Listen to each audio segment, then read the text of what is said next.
ketiga. Bagaimana Pak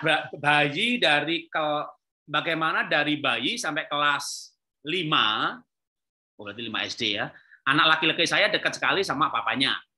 Tapi sekarang usia udah 13 tahun kok seperti anti bapaknya. Dia lebih mendengar kalau saya ibunya. Oke. Saya ke ilmunya Gerard Edelman. Kalau Bapak Ibu googling kata Gerard Edelman, memang sudah lama ya, tahun 71 Gerard Edelman memenangkan hadiah Nobel mengenai otak yang maksimal. Gerard Edelman ini saya suka karena dia ilmunya lengkap. Kan ada orang yang ilmunya cuma psikologi gitu ya. Jadi dikit-dikit ya solusinya sanguin, pragmatik, melankolik, kolerik gitu ya. Tapi Gerard Edelman ini selain dia seorang psikolog, dia juga seorang neuroscience, belajar mengenai otak. Ya, kalau psikologi ya lebih ke jiwa. Nah, ini kombinasi dua itu. Dan dia memenangkan Nobel, artinya ilmunya udah pasti sah secara ilmiah. Gerard Edelman yang saya sukai dari pelajarannya dia yang banyak ya, tapi yang saya suka itu apa? Otak itu akan maksimal, anak akan hebat, pencapaiannya luar biasa kalau figur ayah ibunya imbang. Benci bapaknya, logikanya nggak bagus, benci ibunya, memorinya nggak bagus. Bagusnya adalah kalau dia punya figur ayah dan ibu imbang. Nah, ini pertanyaannya dulu waktu kecil, dekat bapaknya, sudah remaja, dekat ibunya. Paling bagus dekat dua-duanya, tapi untuk bidang apa?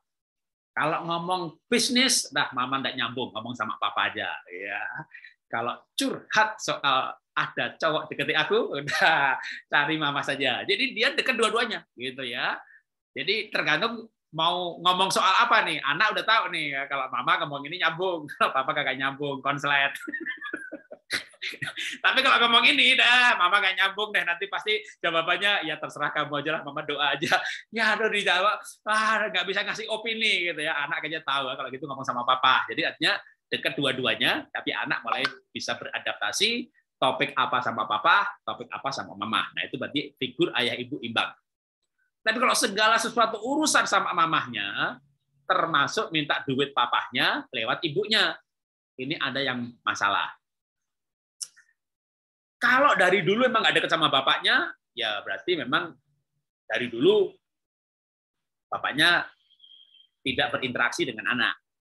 Kalau dulu dekat sekarang enggak, nah sebenarnya ini jangan tanya saya, ya harusnya tanya anaknya.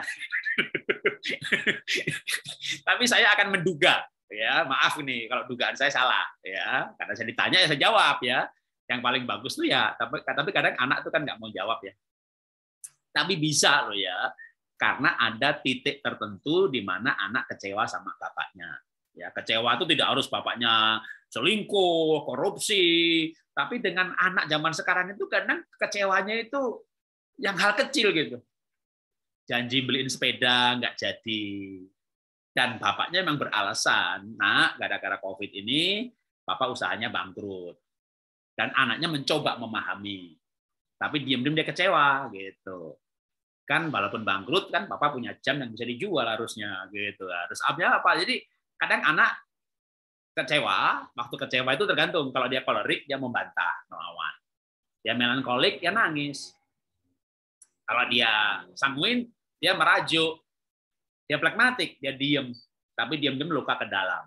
Nah, itu bisa ada akar pasti. Namanya tadinya deket jadi enggak. Kenapa? Kenapa ibu dulu waktu pacaran digandeng-gandeng bapak mau? Sekarang digandeng-gandeng, jangan gandeng-gandeng. Pasti ada akarnya. Kenapa jadi frigid? Ya, maaf nih, frigid itu dingin seksual. Pasti ada akar masalah yang relasi yang nggak selesai. Nah, sekarang anak. Ada akar masalah apa? Atau mungkin biar gampang tak kasih kesaksian aja ya. Ini anaknya kelas 5 SD ya. Saya dulu punya anak kelas 1 SMP. Ya, beda 2 tahun lah ya. Anak saya ketika 1 SMP itu mulai jauh dengan saya. Tapi dulu saya tidak sadar kalau itu jauh. Yang kita dapati itu sebenarnya perilaku tidak selesai, unfinished behavior. Jadi dia hobinya ngelukis kayak saya. Oh itu ya. Dan kamarnya penuh dengan lukisan yang tidak selesai. Bikin perahu, cuma tiangnya, bikin bunga, cuma tangkainya, bikin gunung, cuma langitnya. Jadi gambar itu ganti lagi, ganti lagi, ganti lagi. Idenya memang banyak, tapi setiap kali mengerjakan sesuatu nggak selesai. Setelah melukis dia ganti, fashion, bikin gambar baju. Wah, gambarnya bagus. Pecah pola, bisa dia. Beli kain, ya potong, ya kan? Dia bikin gambar baju lagi, bagus. Wah, pecah pola, beli kain, potong, ya kan? Bikin gambar lagi, bagus. Pecah polanya, kain, potong lagi. Jadi terima pemotongan, tapi tidak terima penjahitan. Jadi nggak dijahit, nggak selesai. Aku hobinya sekarang kolase. Wih, ganti hobi lagi karena orang multi talent. Kumpulkan barang bekas, ya nggak jadi ditempel. Wah, saya mulai khawatir nih. Hobi nggak selesai. Sekolah itu kayak nggak punya tanggung jawab. Jadi kalau diantar ke sekolah sama istri saya, kamu hari ini ulangan matematika udah siap? Memang ada ulangan? Kan matematika sama bahasa. Oh ya? Oh ya? Dia nggak tahu kalau hari itu ada ulangan. Besoknya lagi, PR-nya kamu udah bawa? Ya, ketinggalan. Gitu. Nah, pokoknya yang PR ketinggalan, nggak tahu hari itu ada ulangan. Dan banyak hal tidak selesai. Kan saya khawatir dong, nanti sekolah nggak selesai, pacaran nggak selesai, menikah nggak selesai, kerja nggak selesai, kan repot. Saya bawa ke psikolog. Saya penulis buku keluarga, pembicara keluarga yang rajin konseling sebagai pasien. Karena sambil cari ilmu baru kan. Lalu anak saya dianalisa jiwanya. Pak, anak bapak ini nggak selesai, karena bapak ini bapak yang jauh. Wah, saya nggak pernah tempeleng, nggak pernah maki-maki, nggak pernah bentak-bentak, masa bapak yang jauh. Ibu psikolog, ibu ini saya duga tidak pakai fakta, tapi pakai teori. Teorinya adalah perilaku unfinished behavior karena in absent father. Jadi waktu anak saya seperti itu, ibu kasih analisa ini, tapi itu based on teori, bukan fakta. Saya membantah ya karena saya merasa bapak yang baik, kan gitu ya kan. Tapi pengamatan saya begitu, Pak. Pengamatan atau teorinya begitu. Saya minta, Bu, kalau emang faktanya begitu, bisa nggak kasih lebih detail? Anak saya itu kecewa dengan sayanya, kenapa? Sehingga kok sekarang dia jauh sama saya. Ya butuh wawancara lagi, Pak. Ya saya bujuk deh supaya anaknya mau. Kadang-kadang anak itu nggak mau dibawa ke psikolog ya. Supaya mau gimana? Kakaknya ranking 1, itu dulu yang dibawa. Pak, aku kan ranking 1, kenapa dibawa ke psikolog? Biar nggak salah jurusan. Oh ya, gitu ya kan. Nomor 1 mau, baru nomor 3. Kamu ikut ya kayak Kak Nia ke psikolog. Memang buat apa? Biar Papa Mama bisa mencintai kamu lebih baik lagi. Oh, tujuannya itu. Berarti aku akan dicinta lebih baik lagi. Mau? Gitu. Jangan bilang, yuk ke psikolog, kenapa? Kamu bermasalah. Nanti anak nggak mau dibawa ke psikolog gitu ya. Papa aja yang pergi, papa yang bermasalah, bukan aku gitu ya. Jadi anak mau diwawancarai. Nah, ternyata hasilnya begini, Pak Jarot. Anak bapak ini dekat sama ibu, jauh sama bapak. Karena anak bapak ini hatinya terluka sama bapak. Wih, gila. Hatinya terluka. Saya bilang, kenapa terluka? Bapak ingkar janji. Ingkar janji apa? Nanti berarti psikolognya bisa jawab. Berarti based on fakta. Bapak pernah janji ngelukis bareng dan tidak jadi kan? Ya betul sih. Tapi masa begitu aja hatinya terluka? Karena waktu nggak jadi ngelukis bareng, dan saya bilang sama anak saya, Levin, Papa nggak jadi ngelukis bareng ya. Anak saya berkata, oh ya Pak, aku tahu kok Papa sibuk. Anak saya nggak marah, dia nggak maki-maki, dia nggak bilang Papa tuh ingkar janji. Itu karena anak Bapak hormat sama Bapak. Tapi diam-diam dia hatinya terluka. Nih, Bapak Ibu dengar nih, Bapak Ibu dengar ya. Anak milenial ini kadang-kadang gampang banget yang namanya hatinya terluka.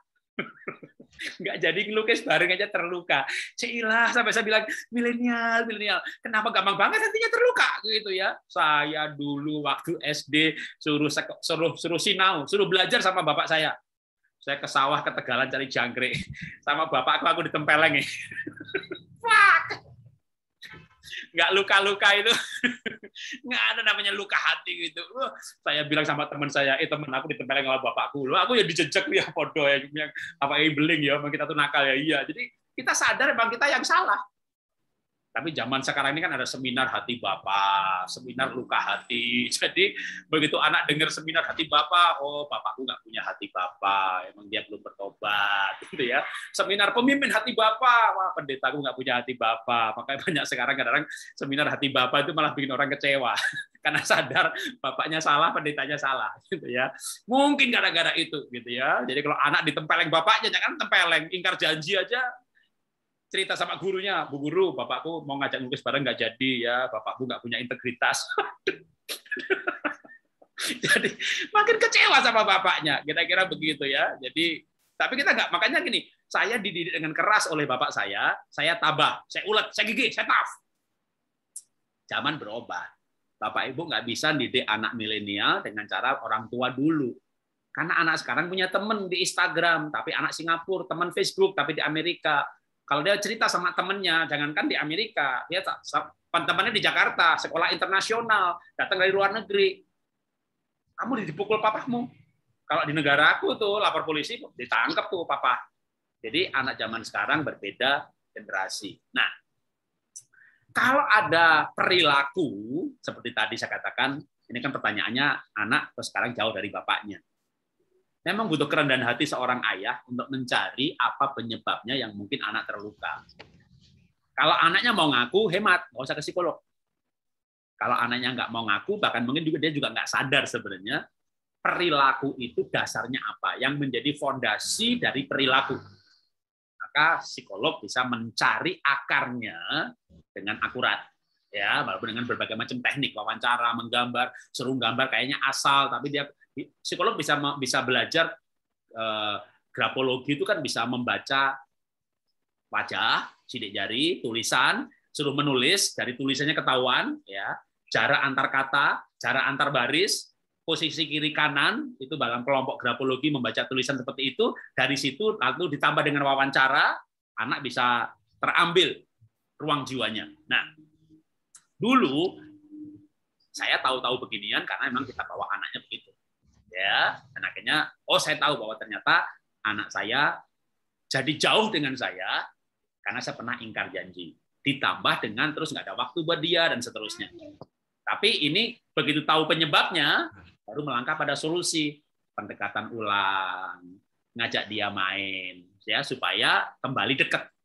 Ya, karena kalau saya mengacu pada ilmunya Gerd Edelman bahwa anak perlu dekat dengan ayah ibu untuk mencapai keseimbangan otak dan kedewasaan psikologis. Itu butuh figur ayah ataupun ibu keduanya. Jadi nggak bisa ibu bilang sama suami, aku tuh nggak butuh kamu. Bapaknya untuk menyelesaikan kedewasaan psikologisnya. Ya. Ini saya lihat ada satu, sebentar ya, saya stop dulu.